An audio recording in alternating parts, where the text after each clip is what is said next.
today we're going to be talking about the new virus, the new strain.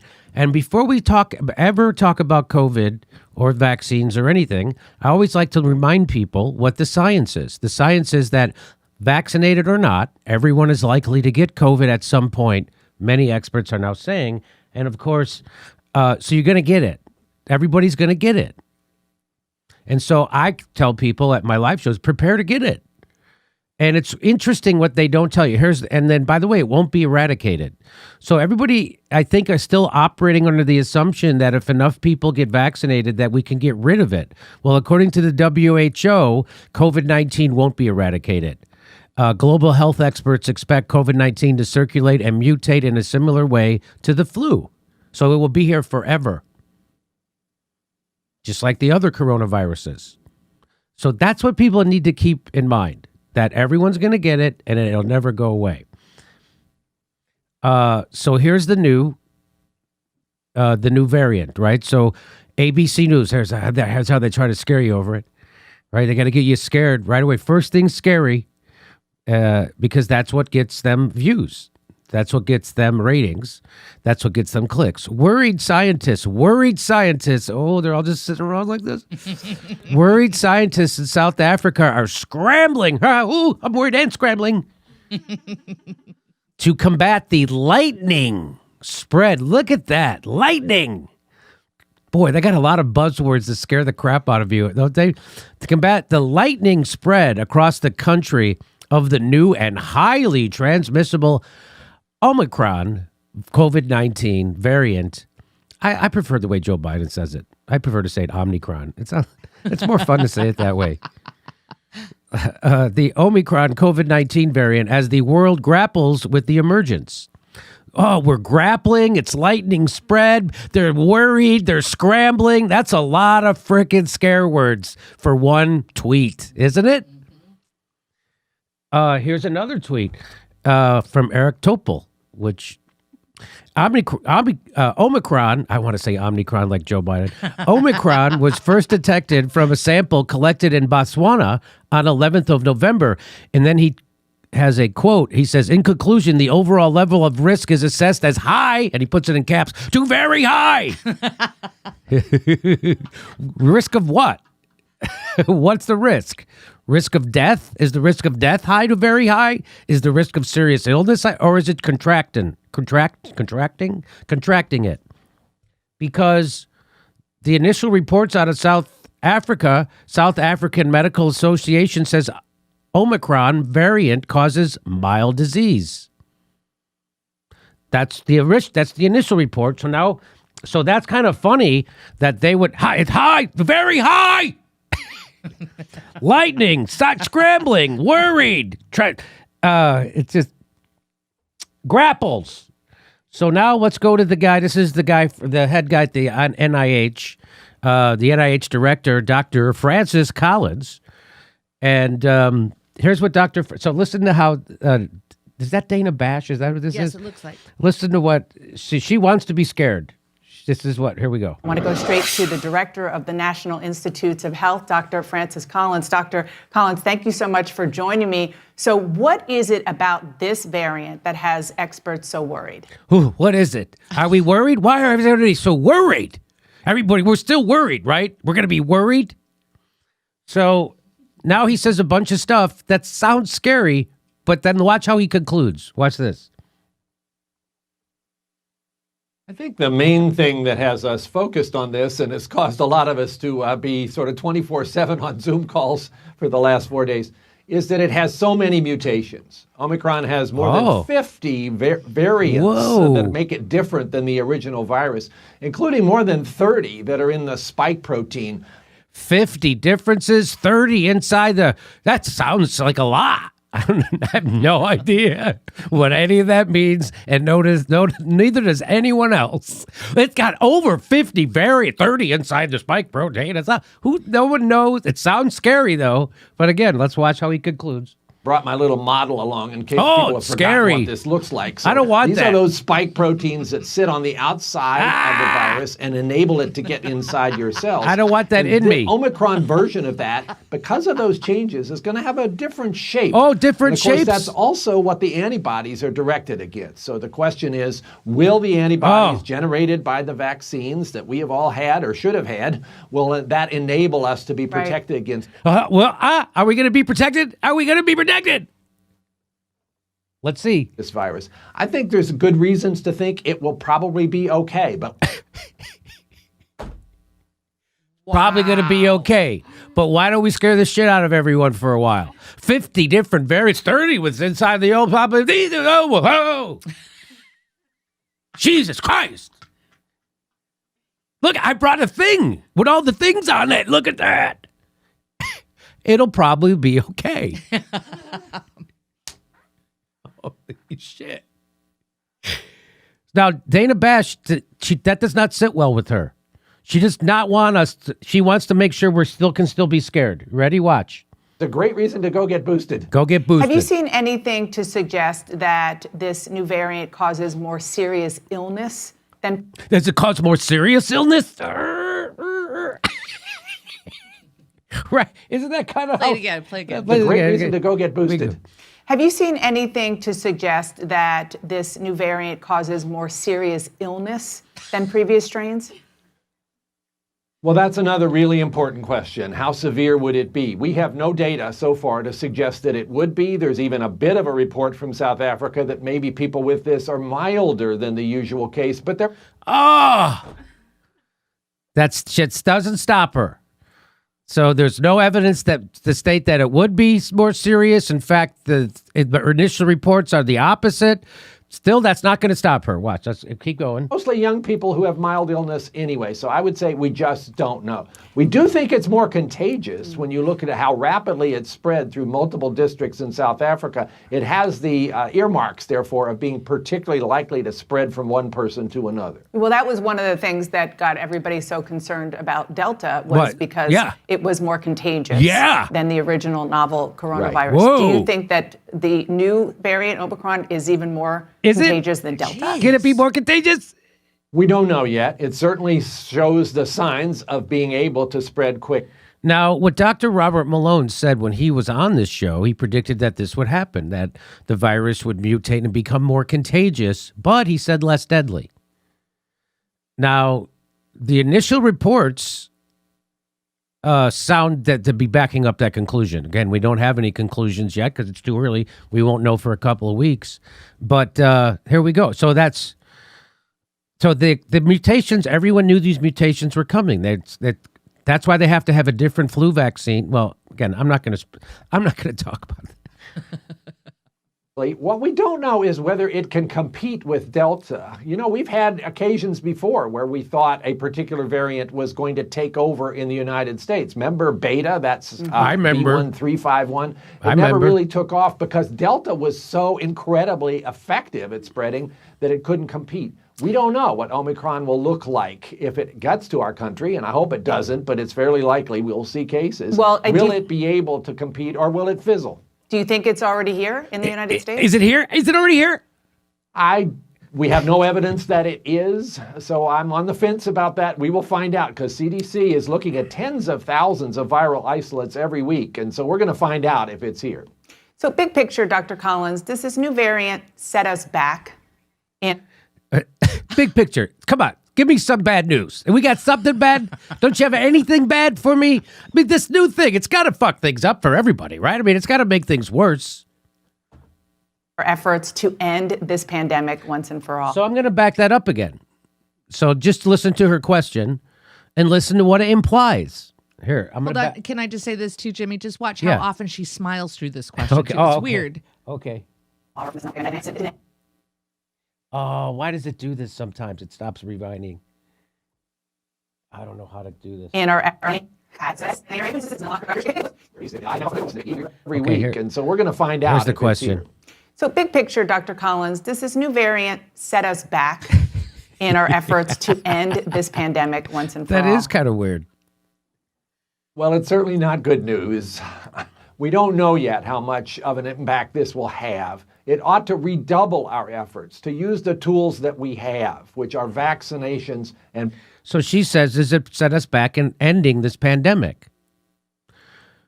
Now, to me, that sounds like she's saying, hey, when are we going to get rid of this virus? Now, as I told you at the top of this segment, we're never going to get rid of it. It will keep mutating, and it will become, this is what the experts are saying, not Jimmy Dore, that it's become endemic. So maybe she's right in that sense that we'll leave the pandemic phase and go to an endemic phase, which means it just circulates forever. And we live with it.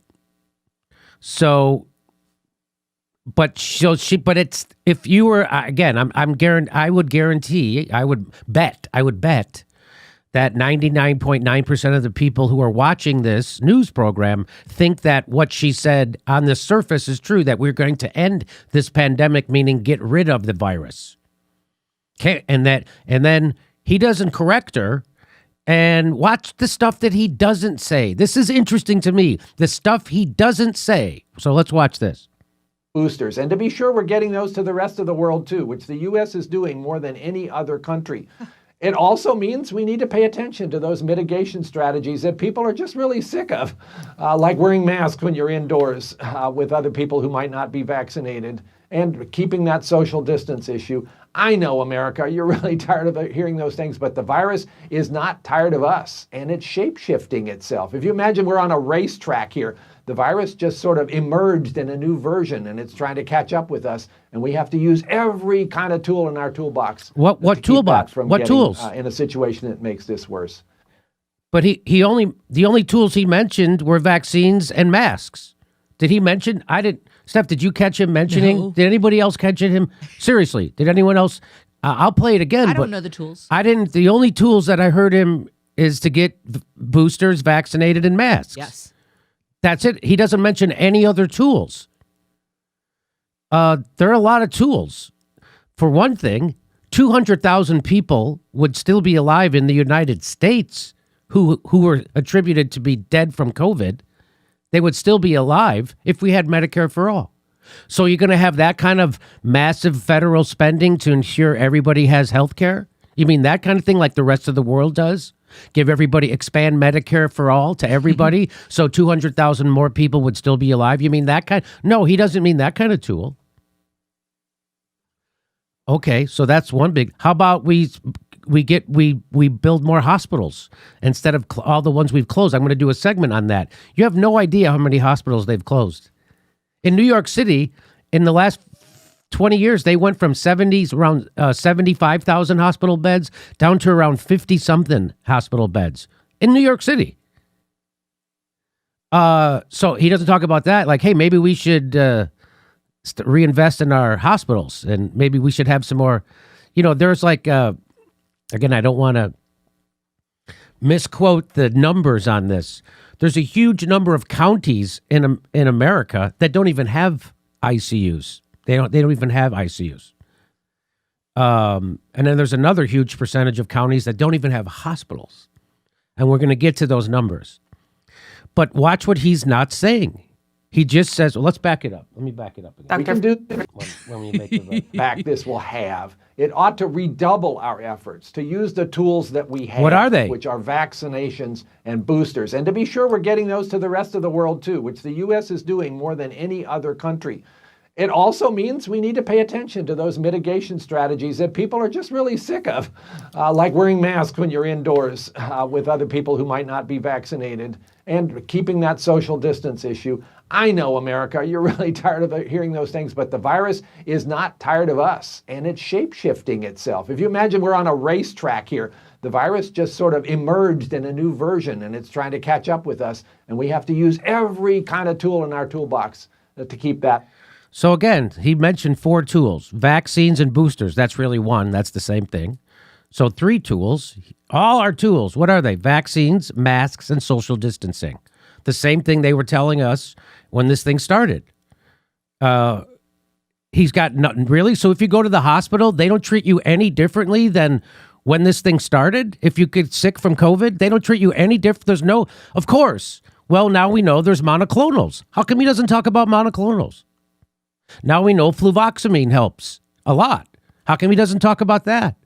How come he doesn't talk about the importance of vitamin D? He doesn't talk about the importance of vitamin D. Super important. Every other doctor I watch on YouTube that talks about COVID, that they stress vitamin D. It never comes up. They never talk about the therapeutics that we have for it now. I'm talking about monoclonals. I'm talking about fluvoxamine, and there's other things. So isn't that interesting to think? So it's interesting what he's not saying and what Dr. Fauci never says. Dr. Fauci is supposed to be our leading doctor in America. He never talks about Medicare for all. He never talks about that thing that would have saved 200,000 lives during this. Isn't that interesting? I think that's interesting. So they're not telling me about all the tools. This guy's not even telling me about vitamin D or zinc. He's not telling you about zinc. That's another thing that's important to get prepared for when you're going to get COVID, because you're going to get COVID. So that's another thing. Make sure you get your vitamin Ds and your zinc. Other people are talking about the importance of vitamin K. So he doesn't talk about all the tools at all. He talks about 3 tools that we all know of already: vaccines, masks, and social distancing. He doesn't talk about anything else. Nothing new since this started? Nothing? Of course there is, and he won't tell you about it. Why? I don't know. I don't know why he's not telling us about it. But the good news is he sounds like he's being honest about, well, I can't. That's up for you to decide. How about that? Let's see. Is there any more to this?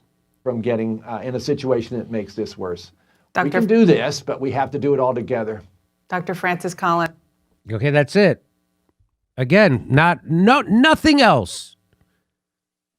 And we know the super importance of vitamin D. We know the super importance of that. And here's Joe Biden mispronouncing it. It's kind of funny. Today, I want to take a few moments to talk about the new COVID variant, first identified last week in Southern Africa. It's called the Omicron. It is, to their credit, the scientific community in South Africa. That's like something I would do. The world of the emergence of this new variant. That's like something I'm supposed to do. I'm supposed to do that. Not him. I'm the moron. Okay, here we go. This kind of transparency is to be encouraged and applauded because it increases our ability to respond quickly to any new threats. How? And how are you responding quickly? What are they doing? That's exactly what we did. What did you do? The very day the World Health Organization identified the new variant, I took immediate steps to restrict travel from countries in Southern Africa. But while we... You know that thing Donald Trump did and we called it racist? Remember that? We're going to do a segment. That's coming. I'm going to show you. That travel restrictions can slow the speed of Omicron. It cannot prevent it. But here's what it does. It gives us time. It gives us time to take more actions. What? Move quicker. To make sure people understand you have to get your vaccine. What? You have to Again, get the shot. that's it. So it gives us time to take more actions. What action? The same one we've been saying ad nauseum. Say this. That's the only one. That's the only action they'll take. They're not going to increase ICU beds. They're not going to increase. They're not going to tell people to get their vitamin D. They're not going to tell people about monoclonals. They're not going to tell people about the therapeutics. They're only going to tell you, for whatever reason, they only tell you about the same 3 things they've been talking about since this thing started. And I find that highly irresponsible, if not criminal, on purpose. Get your zinc, get your vitamin D. Here we go. So I just want to, again, just everybody knows we're all going to get it at some point. The idea that we're going to live our lives without ever getting it is a fantasy and a dangerous one. Who said that? That's the epidemiologist and demographer at UC Irvine. A lot of people just don't understand that. We're all going to get it. I know. And that's what's driving the hatred, I think, of the unvaxxed. Is because people think, well, because they won't get vaxxed, I'm going to get it. No, you're going to get it anyway. You're going to get it anyway. And it's a fantasy. That's a fantasy that you're going to get out of this without getting COVID. That's a fantasy. You're going to get it. And they won't tell you to prepare for it. They'll tell you to prepare by getting vaccinated, which does reduce your chances of severe disease or death. It's going to hang around indefinitely like the flu, says this guy, Bruce Patterson. He's the CEO of something, and he's a virologist. 90% of infectious disease and virology experts believe that COVID will become endemic, meaning it will hang around indefinitely. And of course, there's the COVID won't be eradicated. And here's a funny thing from the Babylon Bee. To defeat the new variant, experts recommend doing all the things that didn't work the first time. They got no new ideas, these guys. There's lots of new ideas out there. They just don't know about them, I guess. I like what Tim Dillon said. He says the only symptom of the look how he spells it. The only symptom of the variant will be your total loss of income. But not if you're rich. If you're like Jeff Bezos or an oligarch, you got way more wealthy as they shut down the economy. Isn't that something? They can shut down the economy and all the billionaires get richer? How does that work? I don't know. It sounds like a rigged game to me. It sounds like we live in a rapacious oligarchy. Now, here's our friend, Dr. John Campbell. He's got a great show on the YouTubes, and I learn everything that I knows about the COVIDs from this guy. This guy's almost I do some outside reading. So he's going to explain to us right now what's happening with this new variant in a way that seems balanced. And I have it on fast speed, so it doesn't take too long. Most about this are the doctors that have actually treated the variant so far, and there's 2 of these in South Africa. So these are the ones to get to. Now, this is Dr. Angelique Cortez, South African. So he's gonna reference 2 doctors who are already treating patients in South Africa that have this virus, this variant. And here's what they say. The first one is Dr. Angelique Cortez. Association. I think she's the boss of that. Also a practicing clinician doctor in South Africa. First to raise the alarm on the new Omicron variant. So she's in an ideal position to comment. Direct quotes, this is a storm in a teacup. Good. She said it's a storm in a teacup, which I'd never heard that saying before. But I guess it means it's not much of a storm. Why everyone up in arms about this, she's saying. So far, we have so far what we have seen is very mild cases. This is a direct quote here. Very much. This is what she's saying. And of course, she's actually treated these cases in South Africa. 17th to 18th of November, her and her medical colleagues in South Africa noticed a change in the clinical picture. So this is just what's 10 and 11 days ago. They noticed a change in the clinical picture in South Africa. Now, this was after 10 weeks of having very low numbers in South Africa, which was good. She said that gave them a good breather. But then these new cases started to come. Cases still relatively low in South Africa, but picking up quickly. For now, it's extremely mild cases that we are seeing. Again, direct quote from Dr. Cortez. Looking at the mildness of these symptoms, I think it's been missed in other countries. Interesting. Certainly other African countries. She's saying because the symptoms are so mild with this new variant that she's saying it's probably in other countries, but they've missed it. That's what she's saying. It's probably in other countries, but they just missed it because people don't go to the hospital with such mild. That's what she's saying. When you have such mild symptoms, it doesn't raise alarms. So people probably have it, but it just hasn't been diagnosed. That's what she's saying. Okay. Well have been missed. So given that it's symptomatically mild, a lot of these cases, she believes, have not come to the attention of the testers in those countries. And of course, testing in a lot of other southern African countries, with the noted exception of South Africa, is very, very limited. She says it's severely mild, just a tone of freak. I mean, it's not a medical term. She was just chatting on an interview, talking on an interview. So basically she's saying these are mild, very mild cases that they're seeing. Headache does seem to be a feature. Now, this is interesting, and I'm sure this will come up on Tim Spector's work over the next few months as well. What is different is the extreme tiredness. So a lot of people have been going to their doctors in South Africa saying, I'm just extremely tired, and they turn out to test positive for COVID. So headache with extreme tiredness seems to be the main clinical feature. She doesn't mention the sort of common cold, coryzal type features that we're seeing in the UK now in the vaccinated population with Delta. It's headache and extreme tiredness that the doctors in South Africa are seeing so far, with body aches, which isn't surprising. Mostly men under 40s that they're seeing at the moment in South Africa. Interesting.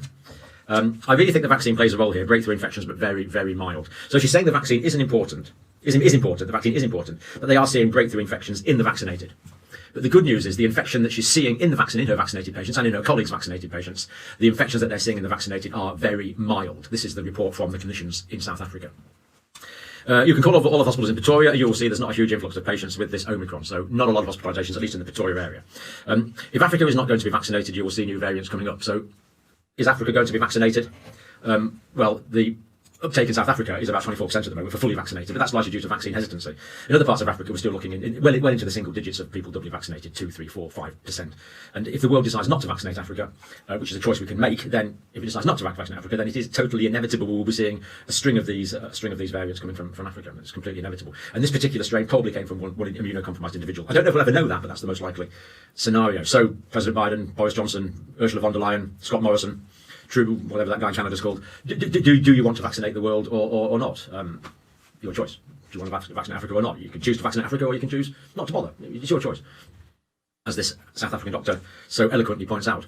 So now what he seems to be saying there, and this is why I would love to be able to interview him. He seems to be saying that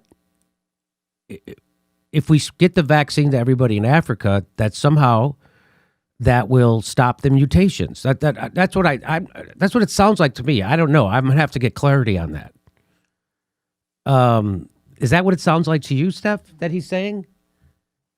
Now again, there's this doctor in South Africa is saying that the people who are getting the breakthrough infections, meaning they're vaccinated and they still got the COVID virus anyway, she's saying they're mild if they're vaccinated. The cases are, she said, severely mild, which is kind of a weird wording, but here we go. Dr. Angelique Cortez, not seeing severe cases at the moment. Now, she does say this could change. She's just reporting her clinical experience over the past 10, 11 days, but it's also more than that. It's a summation of the clinical experience of many doctors in South Africa. Now, to give this some balance, and I think it's important we do give it balance now, this is another South African doctor, Rudy Matiba, head of the intensive care unit at Soweto. Now, in Soweto, I believe the vaccination rate is particularly low. South African viewers can correct me on that, but I believe there's a relatively low vaccine uptake in Soweto. And he's at this hospital in Soweto. We're seeing a marked change in the demographic profile of patients with COVID-19, says the intensive care doctor. Now, this is where it is getting concerning, and this is my main concern, that younger people are going to be more affected. We've seen this in previous pandemics, that in later waves, younger people are affected more. This is my main concern at the moment, but let's carry on. We'll say what the doctor says. Direct quote, young people in their 20s to just over their late 30s are coming in with moderate to severe disease. Now, I do not like the sound of this. Young people with moderate to severe disease in Soweto, in South Africa. Some needing intensive care.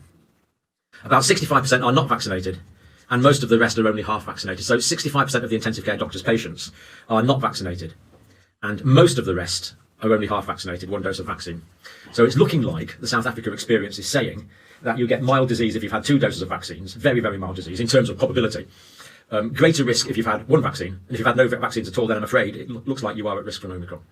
Now, I don't like, we've interviewed people who've had vaccine side effects and all sorts of problems, but it looks like the Omicron variant probably has shifted the risk-benefit analysis for vaccination in favour of vaccination. That's what it's looking like from the tentative South African data. Now, Dr. Cortez did say they're going to know all this for sure in a couple of weeks, but this is just based on clinical experience so far, which is all we've got Sunday the 28th of November. We've got a tale of 2 doctors here from South Africa. One, we believe, seeing mostly vaccinated patients, seeing very, very mild disease with headache, tinnitus and body aches, but very, very mild. The other, in Soweto, an intensive care doctor seeing patients in low vaccine area, young people with more severe disease. So that's my concern for the world's young and unvaccinated. And when we say young, we're meaning young adults, even into middle-aged adults, adults into their 40s. So there you go. There's both sides of the coin coming out of South Africa. So again, the vaccine seems to reduce the severity of the illness, and but the Delta and this new one seem highly contagious, and you can still get it and transmit it, even if you're vaccinated. So. There you go. Now, YouTube, the official policy is that vaccines reduce transmission. That's the YouTube's official policy. And So there you go. That's the so now I'm so the next thing I'm going to talk about. Oh, by the way, and just so you know, the WHO reiterates warning against COVID boosters for healthy people. So that's what's weird is the WHO seems to be saying one thing while the United States government seems to be saying another, or Joe Biden anyway. And that guy from the NIH, the WHO, now the reason they say this is because they say it will reduce the rest of the world getting their, like we're going on our third shot when a lot of the world hasn't gotten their first shot. So the WHO is like, hey, let's get that to the rest of the world first. And they're not doing that. I'm going to guess because maybe there's not a lot of money in it. I don't know.